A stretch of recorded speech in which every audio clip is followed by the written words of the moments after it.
Welcome to Small Pleasures, a podcast that discusses great short stories and greatness in the short story form. My name is Livi Michael, and I am a novelist and short story writer from Manchester, England. And this is Sonya Moor, short story writer and translator from Paris, France. Bienvenue.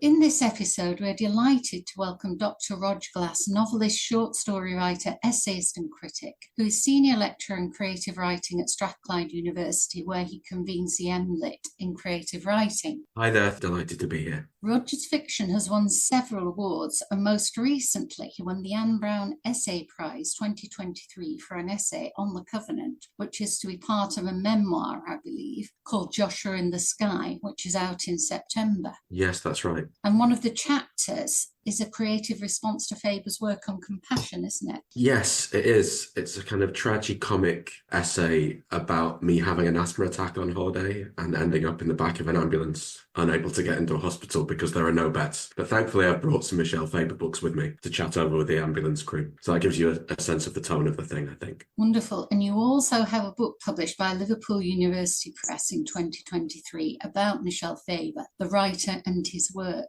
Yes, that's right. That came out in August last year. Excellent. And you're here with us today to discuss Michel Faber's short fiction, specifically The Fahrenheit Twins and Some Rain Must Fall, which is the title story from the collection of the same name. Welcome. Yeah. Can you tell us a little about why you chose to write about Faber in this way and how you came to make the proposal in the first place? Yes, of course. Well, there were quite a few reasons going back. Nearly 20 years I've been reading Faber. In the year before I started writing the book properly, I was increasingly becoming interested in compassion in storytelling and how that works and what the difference is between what a compassionate story might look like on the page from one lacking in compassion. In fact, I was also writing Joshua in the Sky at that time, and that's partly also about how we understand the stories of whole lives. The reason being because my nephew Joshua lived for a day and I was attempting to write his biography. So I was often thinking about what contains the story of a whole life and how might we tell it in a compassionate way. So that was one element. I was also going through quite a sort of difficult personal period in my own life in the wake of Joshua's life and death, and my marriage was falling apart. So in a very practical sense, I needed a project that would help sustain me. I always use writing as a way of coping with whatever is happening around me. So I tend to pick other writers and stories and projects that in a very obvious and practical way help me cope. So that was part of it. And also I had an opportunity, and I'd been at the Michel Faber International Conference in the University of Highlands and Islands and met Michel again after a few years of not seeing him. And bit by bit, we struck up a correspondence, and I started to see a way of writing that book that would draw on my experience of doing Alistair Gray's biography, using correspondence and archives and a personal connection while also trying to do a critical take. And that's where the book came from. Writing about another writer kind of transformed the way you saw the world. Yeah, absolutely. All of the writers that I've become attached to emotionally, I suppose, in my life have transformed the way that I see the world. I first came to Scotland as a teenager, having pretty much run away from the religious community that I grew up in, looking for something to get interested in and to fall for. And what I ended up falling for was contemporary Scottish literature in the first instance. But through the first few writers that I found, of which Alistair Gray was one, that was a way into me trying to explore the world anew, or sort of find ways into other communities and places that had been outside of my experience in that religious community, I think. So I tend to throw myself into things, but through fiction found ways of exploring, I suppose, parts of the world that otherwise I wouldn't have even thought of. The old George Saunders idea that he explores in his study of Chekhov's In the Cart, where he talks about the possibility of us investing in Maya in the cart. And even though she's in a different time, a different place, doing something quite mundane, she might have a very different experience to us in another nation, another culture, that in reading that story and investing in her ordinary life, we are forced to accept that there are other ways of seeing the world. And we are forced to accept that these are valid. That, for me, is an example of how reading helped changed the way that I saw things, but also as an example of how I became interested in compassion, because you have to have compassion for characters if you're going to be able to try and understand how they see the world within short stories. I love this focus on compassion. It's such a wonderful angle. It came to me as you were sharing where you were at emotionally at the time of working on your project, that compassion means to suffer with. I'm also impressed that you had the privilege of enjoying this correspondence with Michel Faber. We have two amazing stories to discuss, but perhaps you could quickly develop how this correspondence fed into your work and your appreciation of Faber's stories. Yeah, of course. I love talking about this because I'm really interested in how access, a way in, and the practical influence the way that a book is written. And of course, there could be 100 different valid books out there written about Faber's work. I just had a particular way in. So I had started developing this correspondence, but the nature of the correspondence is greatly influenced by Michel's personality. I did have some experience from doing this before. My previous biography of Alistair Gray included diary entries where I was sort of the butt of the joke or the background character, and he was in the foreground. It was kind of Johnson and Boswell type thing. So I was already interested in how you could get to a writer's work through also getting to their personality. But like Alistair, Michel is neurodiverse. Although he didn't use that term for a large part of his life, he now recognises that. Why is that relevant? Well, because there are certain kinds of communication that he excels at and enjoys, and others that he will not engage with. So he won't use the phone, he won't use Zoom. There are certain big social situations that don't work for him and are extremely draining, but he really enjoys writing long emails. So from really quite early on in our relationship, we were sending very long messages to each other, often at strange times of the day or night, and those became more revealing and a little bit more personal over time and shared a little bit more off the page. But I believe that you can only really get to know a living writer and write something meaningful about them if you're building up trust over time. That doesn't mean that you accept everything they say about their own work. You need to remain independent and have clear boundaries. But my approach across my projects, I suppose, is to try and build up that real, genuine trust over time. So I worked out how Michel was comfortable corresponding, and he's very frank and intense and emotional at times. And this back and forth developed pretty fast. And he started then sending me things once he was comfortable doing so. Once he sent me a short story database that detailed every short story that he'd written in different drafts and where they'd been submitted. Then he sent me an unpublished novel and explained why he thought it wasn't good enough. And all of these different ways allowed me to see the work afresh and to start combining the things that anybody can read, which is the published fiction and non-fiction, and start to combine those with kind of access that most people didn't have. Then I got opened up to the University of Dundee Canongate archive. The fact that that relationship was building and trust was there meant that Canongate and Michel allowed me to see correspondence, editorial reports, disagreements about work in early draft stages, publishing plans, short story collection, debates of what would make the cut and why, say for Some Rain Must Fall. All of these things helped me to build up a picture. And then he would, because it was locked down at times, he would send me photographs of his own personal archive. And photographs of himself and his wife, Ava, at work, on tour. All of these things shed more light on his approach to compassion in storytelling and how it applies pressures, but also allowed me to see him as a human being, because of course you never operate as a writer independent of your life's experience. There are 2 or 3 events in Faber's life that apply a particular pressure and are particularly relevant to the way that he writes and what's hiding underneath any individual story. I love hearing about this respectful intimacy that you built up, how that affected your work. The trust, and that is so important. And I think you can tell that actually when you read the book that you've produced. Perhaps you'll tell us a little about the 2 key stories we're discussing in this episode, the Fahrenheit Twins and Some Rain Must Fall. Well, Faber does 2 or 3 kinds of stories.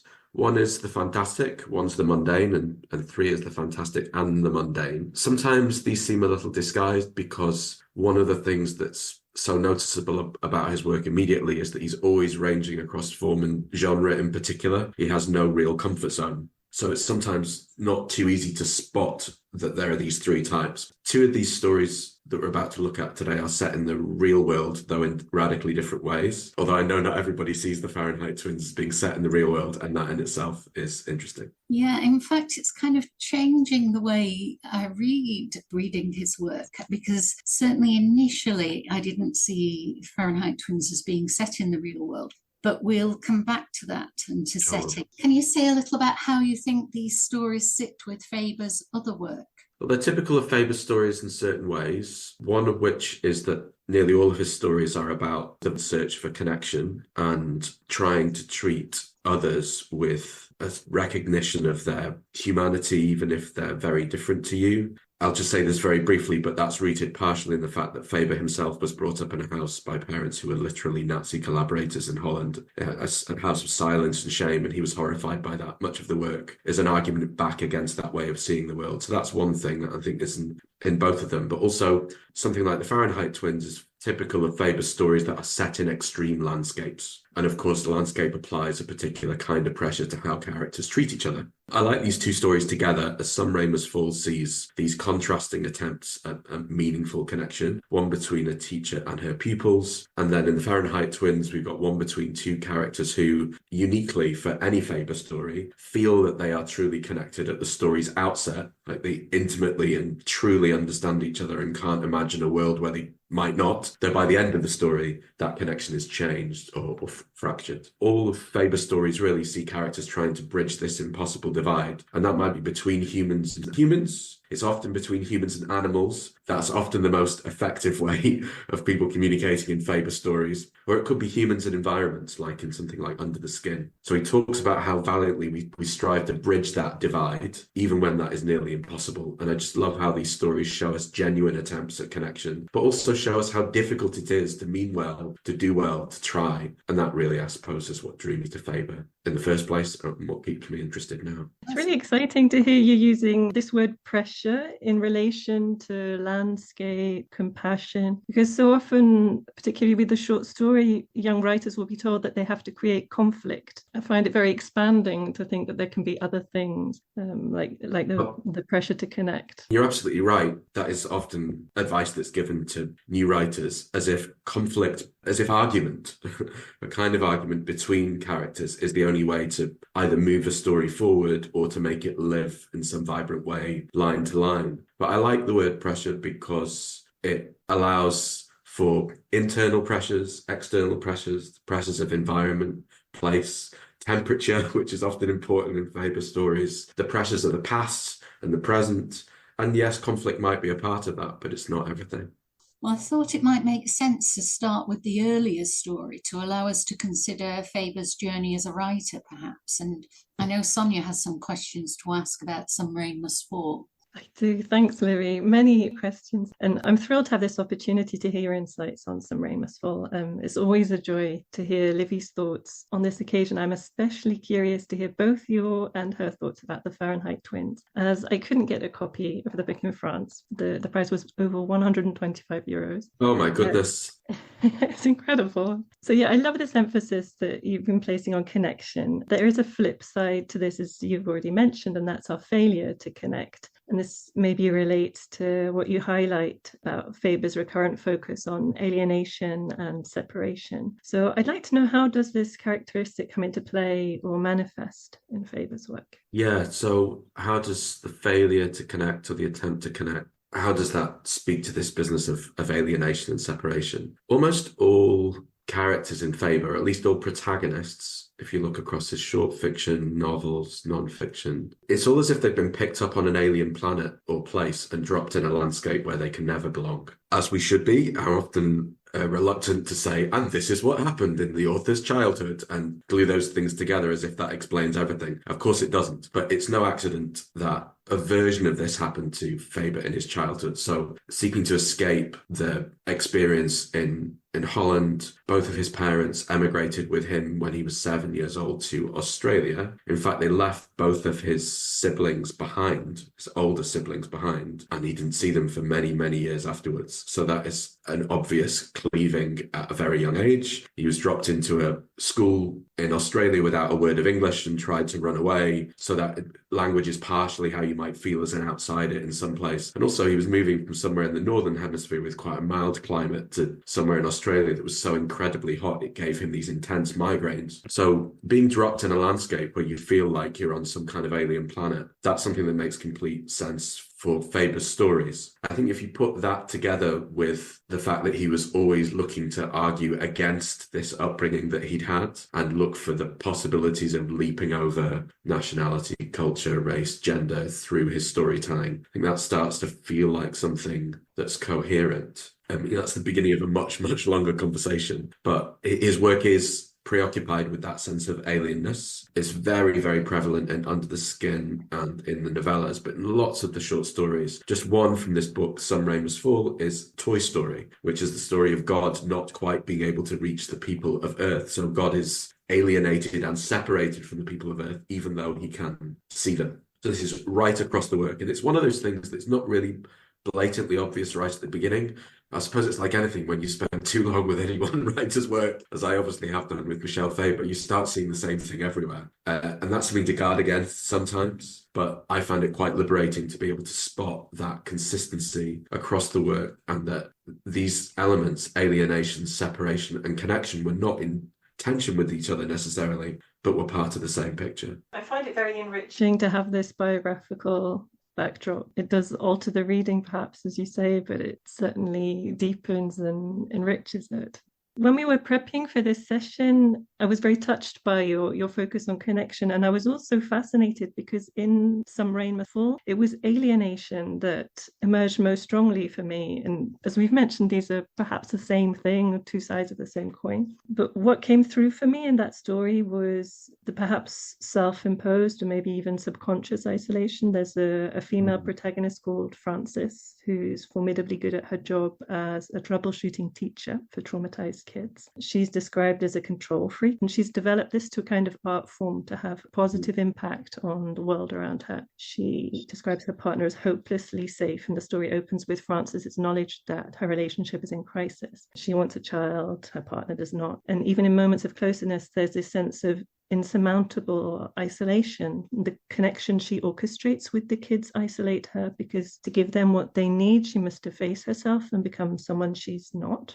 And her excellence isolates her from her peers. Her desire for a child isolates her from her partner. And even while lovemaking, her mind wanders to work. So I felt the promise of connection, but more a really tragic sense of isolation in the story. Oh, yeah, I completely agree. I mean, the promise of connection is a good way to put it. Faber's always talking about how what fascinates about the human condition is these attempts at connection. And the promise of connection is perhaps another similar way of thinking about that. The promise of something that isn't there. So that's connected to why we might then feel that tragic sense of isolation. But you're quite right as well that Frances, in these multiple ways, is sort of she's either choosing to isolate herself, or she doesn't have any choice, but she has to work within it. And that is somehow her strength as well. And in Michel Faber critical essays, Michel writes only a page or two at the start in an introduction, but he identifies that particular issue. He describes how what fascinates him about the human condition is our, quote, valiant attempts at connection, ever in hope, even when this might seem unlikely or impossible, which of course may lead to feeling a keener sense of isolation. Like in Fish, for example, another one of his great early short stories, when the mother and daughter must admit their inability to connect, they hug each other and attempt comfort anyway. And I love that. I really love this quote, valiant attempts at connection. There's something very brave and beautiful about that really touches me. So I know Livi wants to talk a little about Faber's handling of psychology. In this story, I felt something that I would frame in terms of feeling held at one remove emotionally. And this distance seemed to wonderfully suit the story Some Rain Must Fall, because the protagonist is supposedly a control freak who's adept at observing and decoding people's emotions to establish what they need. But she doesn't empathize as such, it seemed to me. And her own feelings seemed mysterious to her too. Her need to control less and for her partner to be an equal adult in their relationship, not a well-behaved child, translates as a desire for him to be violent towards her. And I noticed this distance in other stories, such as Fish, which you've mentioned. The emotional climax in that story of the mother's angry outburst at her child seemed to invite me to observe rather than feel. In the collection Some Rain Must Fall, almost all the stories are written in the third person, and only Tunnel of Love is written in the first. And this was the only story where I felt able to really inhabit the protagonist. Is it fair to say that Faber tends to keep a certain emotional distance? This is so interesting. Yes, I think that's completely fair. Although when I'm reading the work, I don't necessarily feel that. I can't remember whether I did when I first read these stories 20 years ago and more. I'm looking for different things now, I think. And like any writer of a book about a writer, I have my own agenda. I think I can see patterns. I feel like there are all kinds of things that I will be bound to miss, or that through focusing on certain things, I'll just not see others. So I confess that I haven't really felt that emotional distance. And because I have this kind of obsession with compassion and looking for connection and closeness, and also because I myself am super sensitive, I'm all sunshine and candy floss at times, but tears at children's films at other times. I tend to feel everything emotionally intensely anyway. So in that moment that you mentioned there, which is one of my absolute favourite moments in Faber, full stop, where you've got the mother, Janet, and the daughter, Kif. They both see this serious danger to them in this apocalyptic world, and the mother is horrified by what's happened and is just devastated that they find themselves in this place. And she notices that her daughter is kind of excited by it because she doesn't remember any other world except the one that she's being raised in. That's this moment that proves to them that they're both experiencing this world in such radically different ways. It's almost as if they're living in different universes, and yet they are still a society of two. I read that as emotional closeness, partly because the story starts with them embracing each other, a little bit like the end of Some Rain Must Fall, and also finishes with them embracing each other despite all that emotional distance, if you like. But I'm super conscious that lots of other readers will read it differently, and that there are lots of Faber stories where partially because of that third person of controlled, understated thing that's undeniable, that could read as emotional distance. This is one of the wonderful things about discussing a text, the different views that emerge, and it's special to share this. Your word agenda is so brilliant. You highlight how we go looking for what a text can give on its own terms, but also we go looking for what we need. And I'm thinking again of that word you use, compassion, suffering with. This really highlights for me one of the great powers of literature. It's impossible to feel lonely with a book because you're feeling and thinking with other humans. And if you have a book, you're not alone. Absolutely. Also, just to touch on very briefly what I was thinking while you said that it's so rare that you would hear somebody who writes about literature admitting anything at all about their own agenda, or as if there's something shameful about it, or something that's invisible or that doesn't matter. I actively embrace that, and I don't feel ashamed about it at all. I don't think there's anything really remarkable about it even. The only thing that's remarkable perhaps is that usually people don't talk about it. Now, I went to Faber's work because I needed something from it, and also because I had a practical opportunity to publish in a way that, there's loads of writers, short story writers I'd love to write about, but I don't have the opportunity to, or my opportunity is more limited. At the last ENSFR conference, I spoke about Irena Sunakoji, for example. I'd love to write about her, but I can't get anybody to okay me to write that book. So I think that the practical is important, and that impacts on the way that you read the work, how you frame the work, how you make sense of the work, and how you present it to others. But one thing Alistair Gray always used to say was, even if you are also driven by a desire for fame and money, if there's something that doesn't exist and you want it to exist, that in itself is good enough reason to make it. And those are my motivations for doing this thing. But I think it's really important that when you're talking to other people about any writer's work, you're not presenting it as if you are standing at the top of the mountain telling everybody else what it means. Yeah, it seems much more honest, because as you say, it's always going to be personal. Yeah, of course it is. Yeah, part of what I see in the work is because of what I bring to it, and my own past, my own traumas, my own interests and loves and needs. I even read Some Rain Must Fall differently because of the age of my own children at the time that I was rereading the story for the book. You don't need to obsess about all of those things on the page, and it's not a book about me. In a lot of ways, it's very buttoned up and it's quite straightforwardly a critical book. But when we're discussing it, it's something worth embracing to discuss, even just for a little while, how what you bring personally and politically to a work might change it. Some Rain Must Fall seemingly self-consciously places the female protagonist in the central role. So Frances's name opens the story, and the first paragraph features her partner in a traditionally female role, having prepared her meal. And Faber has the partner ask, "How are the kids?" And the narrator makes a point of stating that the kids in question are not theirs. This both acknowledges and frustrates any expectations about this being a traditional couple, and the woman conforming to stereotypes of lover, mother, etc. The characterization seemed not so much an end in itself, but more a means directed toward asking questions of society or challenging society. Yes, completely agree. There's a lot of that across many of these stories over the last 20 years in different ways. Also, about 90% of Faber's protagonists are female across all of his fiction, the short stories especially. He's often confused in the UK for a female author because of his name, and that happens in lots of countries actually. And that does change expectations in an interesting way, I think, for some readers. If they think they're reading a female author, how does that affect their reading, or does it at all? Also, he was assumed to be gay at school. His only friends were female. He was a radical feminist as a teenager and greatly influenced by feminisms in the 1980s and 1990s. I've always been interested in kind of masculinities in writing, but unusual types of, or non-traditional types of masculinity in writers, and how this maps onto their work. So this is an area of interest for me anyway. But very few of his female protagonists follow traditionally female roles, and where they do, these are problematized. I found that fascinating, and I really enjoyed the diversity of the collection. But one thing that emerged for me was that it sometimes seemed more hegemonic than one might think. There are the stories The Tunnel of Love and £500,000 in a Miracle, for example, that seem to represent that dominant narrative of a woman who steps into a plot in order to support a hero in achieving his aim. Yeah. And I felt strong resistance when reading accounts of Faber's journey to writing, because his story felt very familiar in some respects, but also alien because inaccessible. Women writers I know have a radically different journey into writing. So I'm aware that he had initial struggles, and he had the great good fortune to meet with a woman who recognized his talent, perhaps also his difficulties and his needs, and suggested that he give up the day job for a time. And with her support, he went on to achieve the recognition and international success that he so completely deserves. This account focuses on the writer's struggle, but it seemed to me that there's an apparent blind spot around his privilege, which also undoubtedly comes into play, and perhaps decisively, given societal bias. When reading Faber, I was revisited by a play I saw a few weeks before called Carte Noire Nommée Désir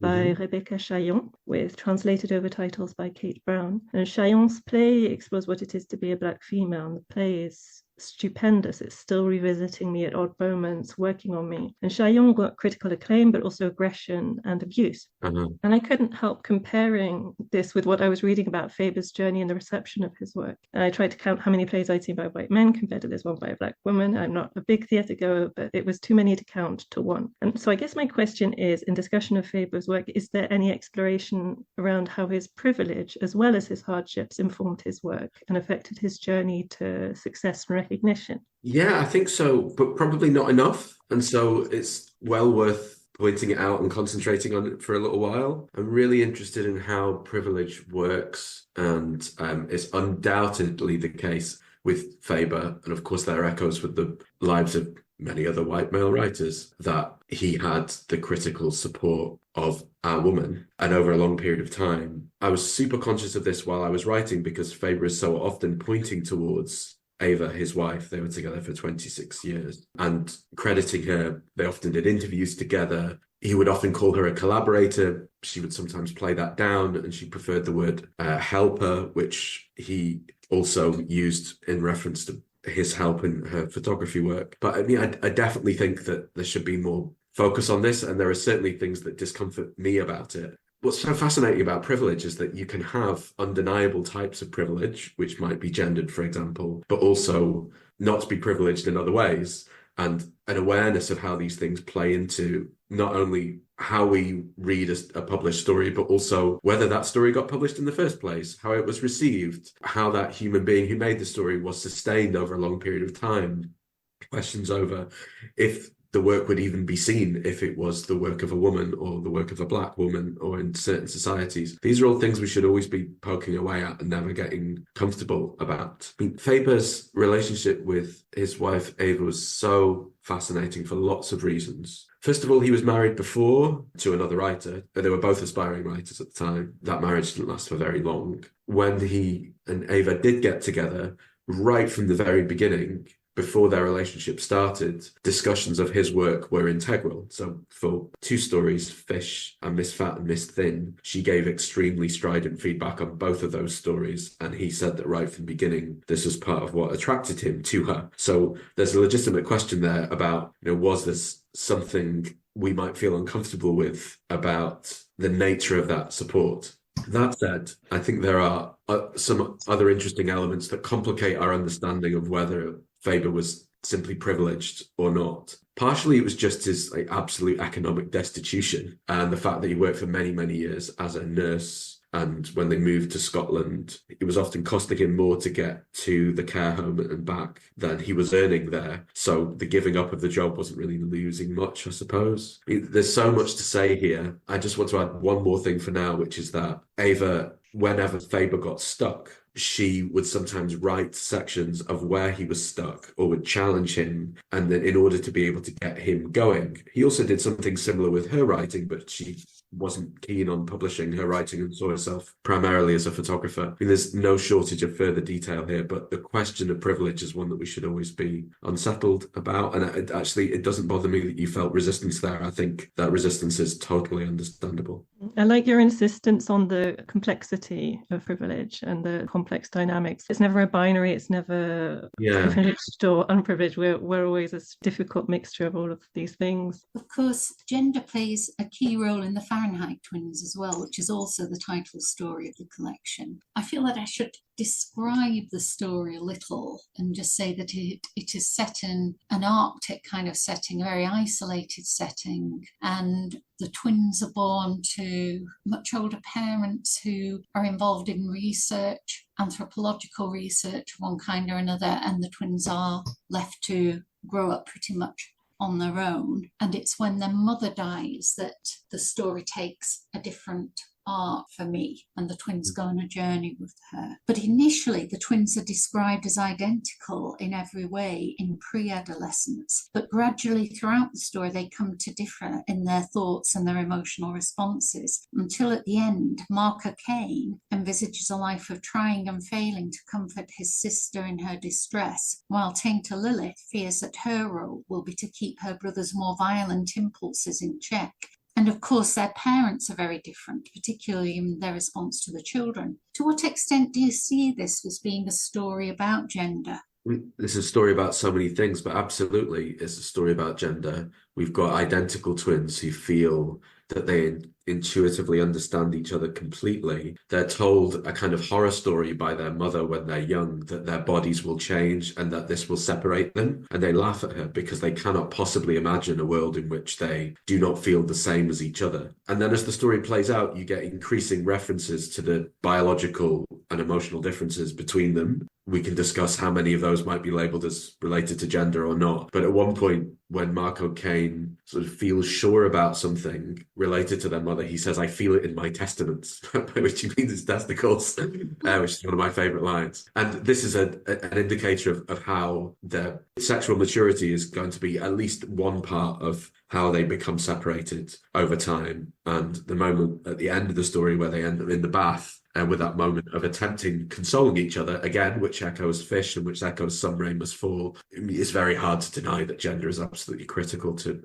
any reading of the story, really, I think. Do you think that to some extent the emphasis on gender difference is because of the kind of mythic underpinning of the story, which draws on the myth of the fall? And the story of the fall, of course, also has an emphasis on gender. Yeah, I think that's undeniable too. clearly this is like a kind of a Garden of Eden, an Arctic Garden of Eden at the top of the world, the icy zenith at the top of the world, as Faber calls it. And they are sort of left to their own devices by parents who might be standing for God, maybe. I mean, I'm no expert in this particular field, and this was one of the stories where I felt like there is definitely a better reading than mine that focuses on the fall here.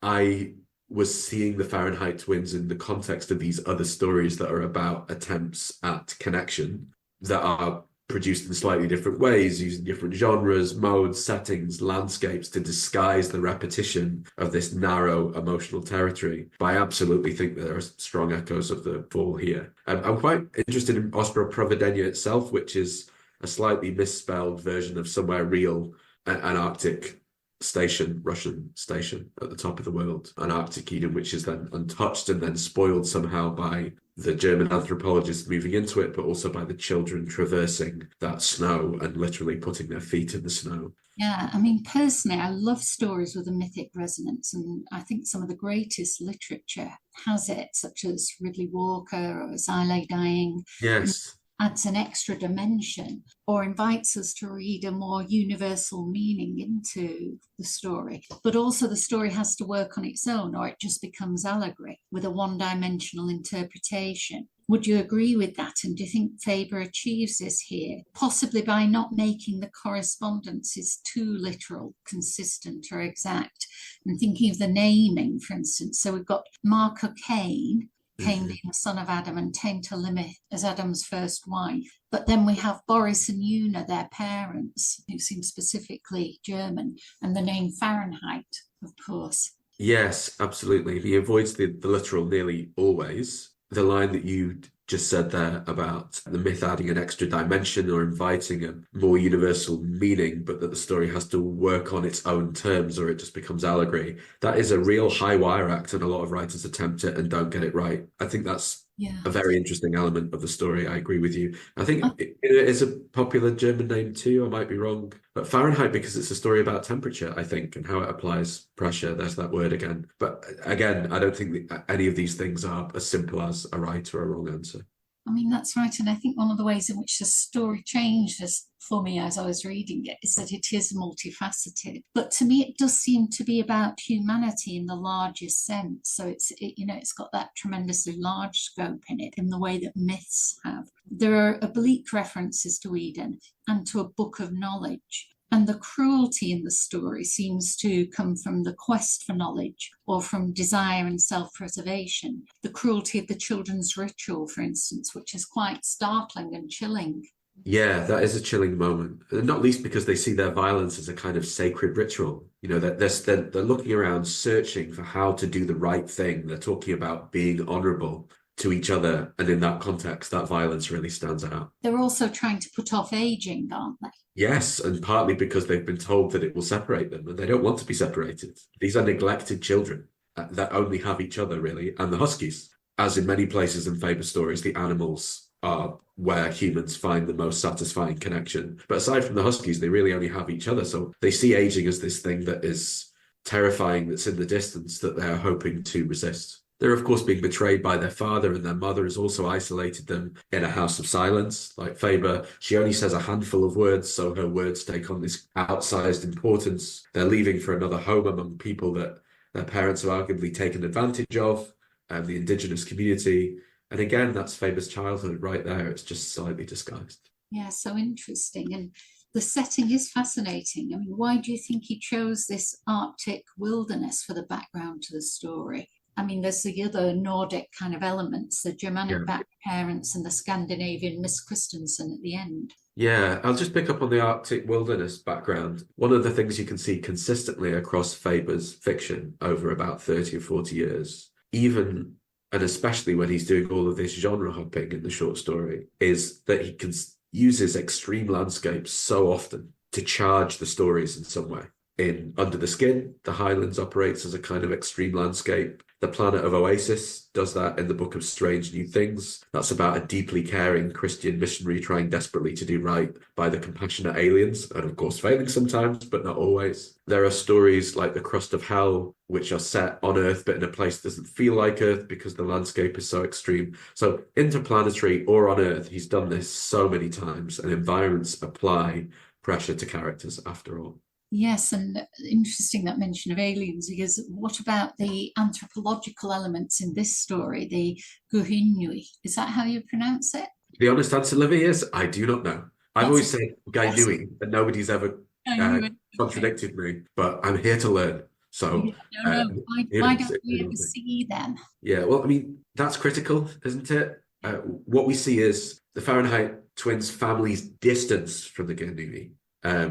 This is an indigenous population who are used, but who are kind of irrelevant as far as the children are concerned, at least at the start of the story, until we see that they are, of course, indigenous themselves through their father. There's this shocking moment in the story for them where they enter into this sacred place where their mother has obviously spent a large part of their childhoods. There's a mural of her holding hands with an indigenous man who's clearly their father. I think, what it's worth, that not showing the Gainui directly, except through the symbolism of this mural, that forces us readers to see that exploitation. It becomes completely undeniable. Fahrenheit twins live as if in this Eden untouched by anyone else, but of course, it's not an Eden untouched by anyone else. This land belongs to a community. Yes, and obviously there's a lot of comment about anthropology and colonialism in this story, so it has a political as well as a mythic resonance, as many of Faber's stories do. In fact, I'm coming to see that as his distinctive mark as a writer, the unusual and effective blend of the socially real, the mythical, and the political. So quite difficult often to separate out which stories are socially realistic and which are more mythical or fantastical. Agreed. And, when I began to see that, I began to read him differently. That's what I meant at the beginning about. It's changed the way that I read his story. But back to the question of gender difference. Why do you think Tainted Lilith cries at the end? There's been a lot to cry about in this story, but this particular grief seems to me to be non-specific. There's that lovely word in German that means world sadness. Is it Welshmarsh? Yeah, which is a great word. So interesting to me that that grief seemed non-specific to you. I agree, but I also saw it completely differently. I can see how it would seem non-specific, and in a sense it is. There's definitely evidence for that. But for me, it seemed directly related to something. So I can't say for sure, and part of what I love about Faber's stories is the space in them for us to be able to see them in different ways. They're not didactic. But for this reader, me, I think she cries because the betrayal of their father is so obvious they can't pretend it's not there. And because she knows she has to face a future where she has evidence now that she and her brother see the world differently, which is what they were warned about early on. When the Fahrenheit twins set off on their crusade to find somewhere to bury their mother, and she is on the back of the thing that they're dragging behind them, pulled by the Huskies, they suspect that their father was trying to get rid of them, but they didn't know. And now they've returned to find that he is shocked and disappointed because he tried to kill them. And he is living a life free of the responsibilities of fatherhood. And he is in another relationship, clearly, that he thought he was free to live now that his wife was dead. And the children can't really pretend that away. So I thought that the tears came from that forced realization, which for me wasn't necessarily about gender. It was just about humanity. And because in the moment, the brother can't imagine why his sister is upset, and she can't imagine why he isn't. Very touched by that reasoning, and the proof of difference from others as a cause for profound distress. It's a heartbreaker.